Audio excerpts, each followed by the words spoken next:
우리는 매일같이 하나님을 찾고 또 그 뜻을 발견하기 원합니다. 하지만 아무리 우리 하나님께서 보내신 사인이라 그래도 그 뜻을 우리가 잘못 이해하면요, 완전히 다른 결과가 펼쳐질 것입니다. 그런데 안타깝게도 많은 성도들이 오늘 그렇게 살아가고 있습니다. 아니, 정확히 말씀드리자면 시대를 막론하고 하나님의 자녀이지만 하나님과 동문서답하는 성도들이 늘 있어 왔죠. 그래서 마태복음 13장 14절 말씀을 보시면 예수님께서 이렇게 말씀하십니다. 제가 읽어보겠습니다.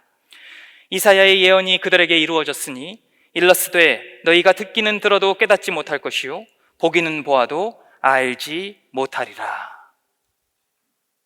아예 듣지 못하거나 보지 못하였다면 차라리 절망이 덜할 텐데요, 들었지만 듣지 못함보다 못하고 보았지만 보지 못함보다 못한 그런 하나님의 자녀들의 안타까운 현실을 보며 우리 주님 너무나 아파하셨습니다. 사랑하는 성도 여러분, 하나님의 사인을 보는 것과 그것이 무엇을 의미하는지 아는 것은 천지 차이입니다. 교회사를 보면 성도들 중 어떤 분들은 이 듣지 못하고 보지 못해서가 아니라 잘못 이해해서 완전히 다른 길로 나아갔습니다. 그래서 오늘 하나님과 우리 사이에 오해 없이 하나님과 온전한 소통이 있을 수 있도록 아브라함 그리고 예수님의 이야기를 묵상해 보고자 합니다. 먼저 오늘 창세기 본문은요, 이 이야기는 너무나 유명해서 유치부 아이들도 줄줄 읊을 정도로 아주 많은 성도들이 알고 있는 이야기입니다. 하지만 제가 볼 때 오늘의 본문인 이 창세기 22장 13절 그리고 14절은요, 다른 이야기들에 묻혀서 상대적으로 간과되고 있는 것 같습니다. 그러니까 이 아브라함 이야기가요, 아브라함의 인내의 결과 또 고통의 보상 등으로 해석이 되어서 무대 조명이 오늘의 본문을 잘 비치지 않는 것입니다. 그러나 우리가 잘 아는 것처럼 성경의 주인공은 사람이 아니라 하나님이십니다. 아브라함이 만난 하나님, 이삭이 만난 하나님, 야곱이 만난 하나님이 중요한 것이지 그 누구도 우리 하나님 대신에 주인공의 자리에 오를 수 없습니다. 그래서 성경을 보면 때로는 이런 내용까지 있어야 하나, 굉장히 인간의 추악하고 부패한 내용까지도 적나라하게 기록이 되어 있고요, 또 어떻게 저런 사람이 쓰임을 받을까 싶은 그런 내용도 포함되어 있습니다. 그런 의미에서 오늘의 본문도 단순히 야, 이 아브라함 믿음 참 대단하네 이걸로 그쳐서는 안 되고요, 도대체 하나님은 어떤 분이신가, 하나님은 이 사건을 통해 무엇을 말씀하고 계시는가를 보여주고 있다는 걸 우리가 기억해야 할 줄로 믿습니다. 우리 먼저 본문 13절 말씀 같이 읽어보겠습니다. 아브라함이 눈을 들어 살펴본즉 한 순양이 뒤에 있는데 뿔이 수풀에 걸려 있는지라. 아브라함이 가서 그 순양을 가져다가 아들을 대신하여 번제로 드렸더라. 아멘. 제가 말씀을 묵상하면서 본문의 상황을 좀 상상해 보았습니다. 그런데 참 신기한 게 하나 있더라고요. 여러분, 아브라함은 왜 이 수풀에 걸려 있었던 순양을 진작 발견하지 못했을까요? 양이 뿔을 빼려고 얼마나 발버둥을 쳤겠습니까? 그런데 왜 이삭을 죽이지 말라라는 음성을 듣고 나서야 순양이 있었다는 것을 알게 되었을까요? 너무나 당연한 이야기인 것 같지만 그의 눈에 이삭밖에 보이지 않았기 때문입니다. 100년을 기다려 얻은 내 귀한 아들, 이제 곧 내 곁을 떠나갈 내 아들, 이 아브라함 안에 그야말로 그의 아들 이삭만 충만했기 때문에 순양은 그저 배경에 불과한 것이 되어버린 것이죠. 물론 히브리서 11장 19절 말씀을 보니 그렇게 묵상하다가 부활 신앙까지 품게 된 점은 참 훌륭하지만 어쨌든 그는 이삭에게만 집중하느라 순양은 안중에도 없었을 것입니다. 하지만 우리 하나님의 입장에서 볼 때 순양은 은혜 그 자체였습니다. 하나님께서는 아브라함이 이삭을 제물로 바치려 하기 이전에 이미 순양을 준비시키셔서 처음부터 은혜를 베풀고자 하셨던 그분의 마음을 보여주셨습니다. 그렇다면 어떤 분은 이렇게 질문하실지 모르겠습니다. 아니, 처음부터 저 산에 순양이 있다고 알려주셨으면 사람 이렇게 애태울 일 없었을 텐데 놀리는 것도 아니고 왜 아들 이삭을 바치라 하셔서 아브라함 속이 시커멓게 타도록 내버려 두셨을까요? 여러분, 그 이유는 창세기부터 요한계시록까지 성경에 흐르는 하나의 맥을 짚어보면 알 수 있는데요, 아브라함을 이토록 괴롭게 하셨던 이유는 이 복이라는 것에 대해 하나님과 사람이 바라보는 관점이 완전히 다르기 때문에, 그래서 어쩔 수 없이 하셨던 선택이라 할 수 있겠습니다. 우리가 가끔 뉴스를 보면 이 유명 맛집들의 위생 상태가 굉장히 엉망이었다, 이런 기사를 접하곤 합니다. 몇 년 전에는 아주 유명했던 갈비집이었는데요, 이 갈비집에서 상한 고기를 버리지 않고 소주에 씻어서 양념을 버무려 팔다가 적발되는 사건이 있었습니다. 또 최근에도요, 유명 프랜차이즈 떡볶이집에서 유통기한이 무려 1년 3개월이나 지난 양념을 사용하다가 단속되기도 했고요. 이렇게 엉망인 재료로 사용한 음식들을 검사하면 당연히 이 대장균, 식중독균 등 유해한 균들이 득실거리죠. 보통 사람은 내 복에 하나님의 복을 더한 것이 은혜라 생각합니다. 그러니까 아브라함의 입장에서 보자면 이삭이 건강하게 자라고 추가로 다른 복을 더해 주셔야 그것이 은혜인 것입니다. 하지만 사람이 복이라 생각하는 것은 방금 소개해드린 것과 같이 상한 복일 수 있습니다. 복이라 생각한 그것이 한 사람의 영혼에 깊이 뿌리를 내려서 그의 시야가 좁아지고 또 스스로를 갉아먹도록 붙잡고 있다면 사실 그건 복이 아닙니다. 이미 상한 재료는 아무리 씻고 양념을 발라 근사하게 조리를 해도 먹어서는 안 되는 것처럼 상한 복은 버려야 합니다. 어쩌면 이 아브라함에게 이삭이 상한 복이었을지 모르겠습니다. 일찍이 여종 하갈을 통해 얻은 이 인간적인 방법으로 얻었던 이스마엘, 그 이스마엘을 내보냈죠. 그리고 그에게 남은 아들은 이삭뿐이었기 때문에 아브라함의 영혼이 해를 입기까지 이 이삭만을 바라보지 않았을까 추측해 봅니다. 그래서 수풀에 걸린 순양이 울부짖는 그 순간에도 내 아들, 나의 것, 내 복만을 생각하느라 다른 것을 바라볼 여유가 없었을지 모르겠습니다. 그런데 오늘 우리도 아브라함과 꼭 같은 모습으로 산 정상에 서 있지는 않습니까? 갈수록 세상이 험해져서 이 무차별 살인 예고가 난무하고요, 물가는 날마다 올라가 서민들의 목을 조이고 있으며 코로나가 재유행한다, 지구가 끓고 있다 등등 무언가 좋아진다는 이야기보다는 앞으로는 또 무엇을 잃게 될까 걱정하게 되는 그런 상황만 이어지고 있으니 내가 뭘 잃어버렸는지, 또 무엇을 잃어버리게 될지 자연스럽게 고민하며 살고 계실 줄로 압니다. 하지만 내 손을 빠져나가는 것들만 바라보는 동안에는 도저히 은혜를 발견할 수 없습니다. 이와 같은 마음의 상태를 예수님께서 잘 설명하셨는데요, 우리 마태복음 13장 22절의 말씀 같이 읽어보겠습니다. 가시떨기에 뿌려졌다는 것은 말씀을 들으나 세상의 염려와 재물의 유혹에 말씀이 막혀 결실하지 못하는 자요. 아멘. 여러분, 이 말씀은 예수님 당시뿐만 아니라 오늘을 살아가는 우리 영혼에도 내려진 진단서입니다. 그 안에 가시떨기가 가득하여서 하나님의 은혜를 볼 수 없는 상태, 하나님께서 어떤 말씀을 하셔도 그분을 오해하고 그분과의 대화에 문제가 있는 상태가 우리의 모습이라는 것입니다. 사랑하는 성도 여러분, 요즘 하나님과 사이가 어떠십니까? 혹시 자꾸 가져가기만 하시고 주시지는 않는 분이라 느끼고 계시지는 않습니까? 세상의 염려가 내 안에 가득하여서 나를 향한 우리 하나님의 사인을 잘못 받아들이고 계시는 것은 아닙니까?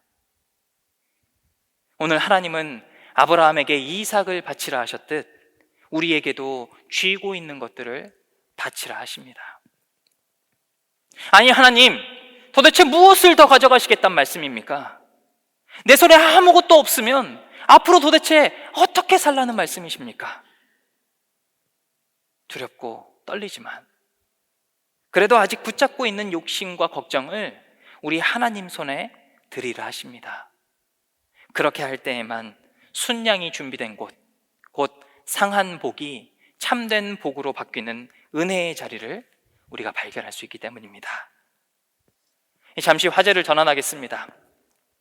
이탈리아의 유명한 건축물 중 하나인 이 피사의 사탑을 잘 아실 겁니다. 쓰러질 듯 위태하지만 쓰러지지 않는 탑으로 굉장히 유명하죠. 이 피사의 사탑 역사를 좀 보니까요, 1173년부터 1372년까지 약 200년간 이 탑을 지었습니다. 근데 원래는요, 이렇게 오랫동안 지을 계획이 아니었다고 합니다. 공사를 하는 도중에 이 탑이 점점 북쪽으로 기우는 거예요. 그러자 당시 건축가와 기술자들이 이 북쪽의 기둥을 좀 높여서, 그래서 남쪽보다 좀 높아지면서 이게 똑바로 보이도록 그렇게 시도를 했다가 손을 놓았고요. 또 약 100년이 흐른 1272년에는 이번엔 반대로 남쪽으로 기울어지는 거예요. 그래서 똑같은 방법으로 남쪽 기둥을 더 높게 세워서 그래서 균형을 맞췄습니다.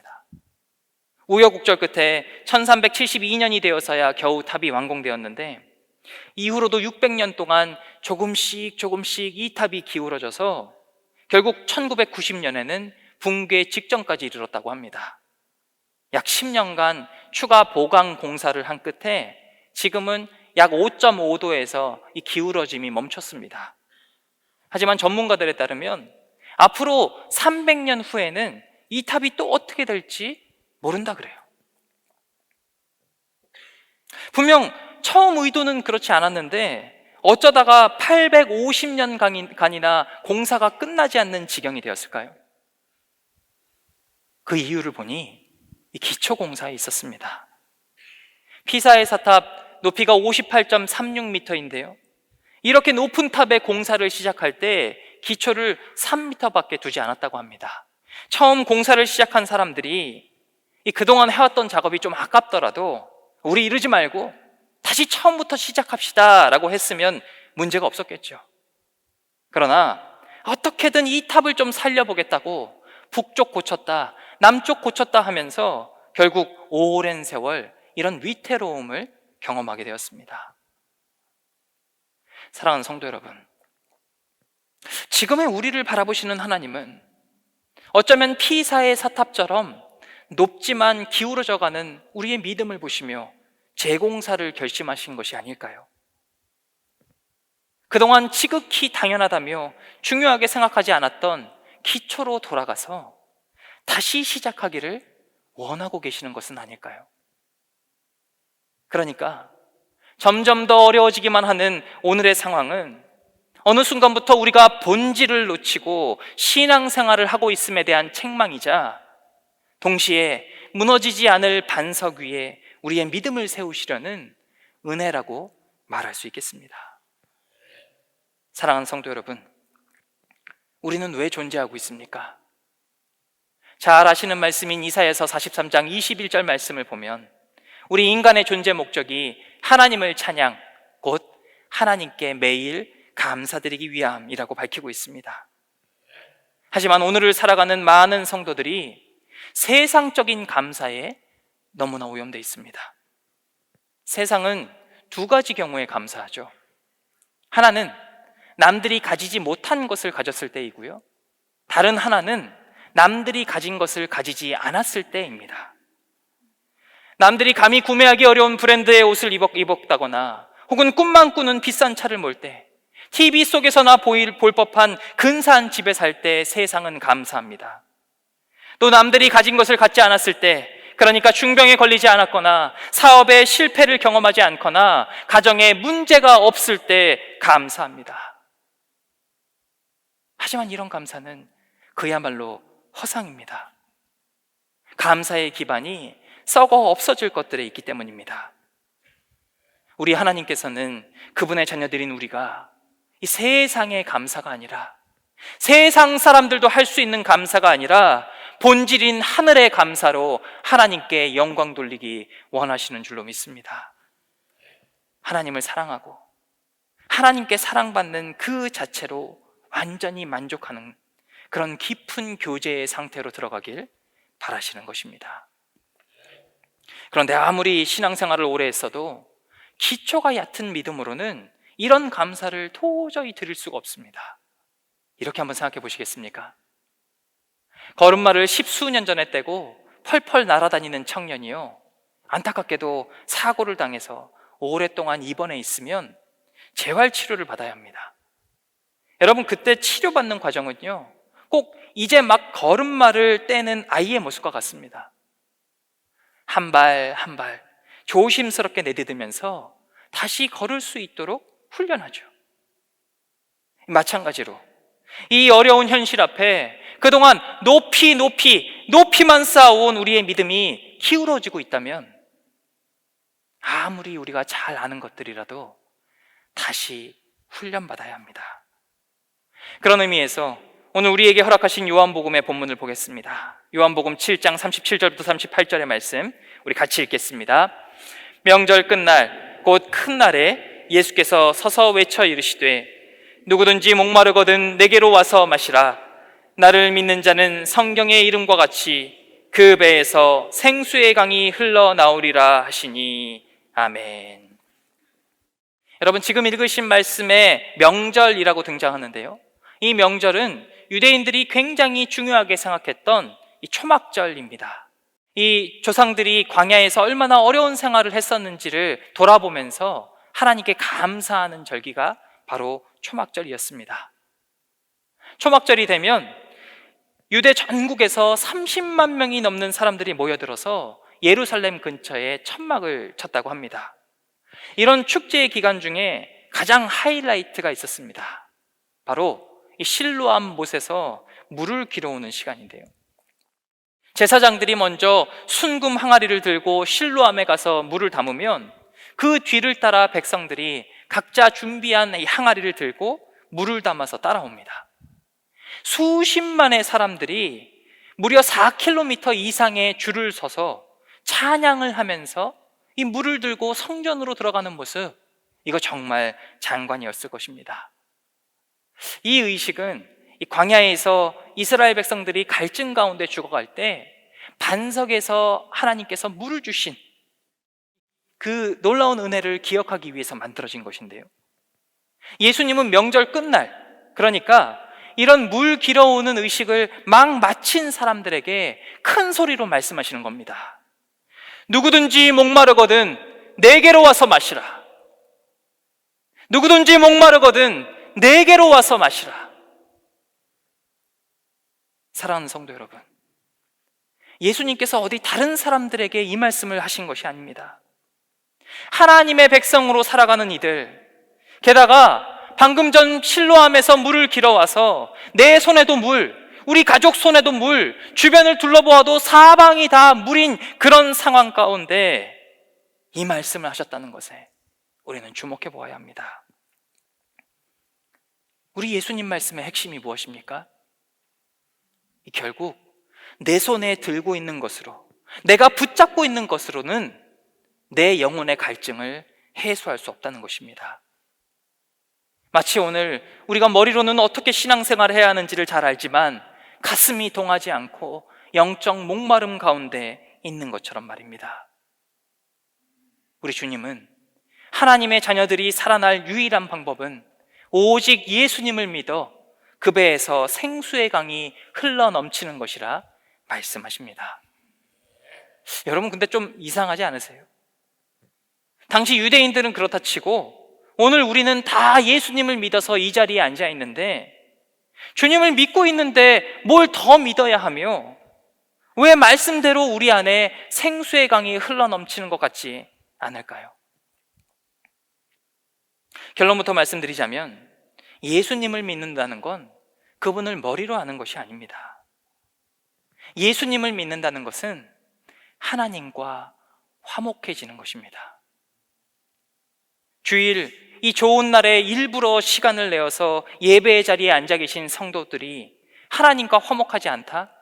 이건 모순처럼 들리실지 모르겠지만요, 실제로 많은 분들이 하나님과 서먹한 관계 가운데 있습니다. 하나님, 왜 남들은 뭘 해도 잘 사는 것 같은데 나만 광야 가운데 두십니까? 하나님, 왜 남들은 쉽게 얻는 그것들을 나는 100배, 200배 발버둥 쳐야 겨우 얻게 하십니까? 하나님만 생각하면 이 무거운 마음을 어찌해야 할지 모르는 분들 계시다는 것 잘 알고 있습니다. 이런 모습은 비단 오늘 우리만의 것이 아니라 이 사도들이 활동하던 때에도 존재했었는데요, 고린도후서 5장 20절의 말씀 우리 세 번역으로 같이 읽어보겠습니다. 그러므로 우리는 그리스도의 사절입니다. 하나님께서는 우리를 시켜서 여러분에게 권고하십니다. 우리는 그리스도를 대리하여 간청합니다. 여러분은 하나님과 화해하십시오. 성도들이 하나님과 서먹해지는 이유가 무엇일까요? 바로 하나님을 오해하기 때문입니다. 아브라함은 이삭을 바치라는 하나님을 이해할 수 없었고, 오늘 우리는 어려움을 더해 가시는 하나님을 이해할 수 없습니다. 그러나 우리의 작은 머리로 다 이해할 수 없는 것을 우리 믿음으로 받아들일 때, 그러니까 내가 아직 죄인이었을 때 나를 사랑하셔서 망설임 없이 십자가에 예수님을 못 박으신 하나님의 사랑, 그리고 십자가에 기꺼이 오르신 그 예수님을 믿을 때 우리는 하나님의 마음을 오해하지 않을 수 있습니다. 성도 여러분, 자녀가 주저앉아 울고 있는 모습을 기뻐할 부모가 어디 있겠습니까? 내 입에 들어가는 것보다 자녀 입에 들어가는 모습을 볼 때 더 행복한 것이 부모인 것처럼, 하나님은 일부러 우리가 좋아하는 것들을 빼앗아서 우리가 절망하는 모습을 즐기시는 분이 결코 아니십니다.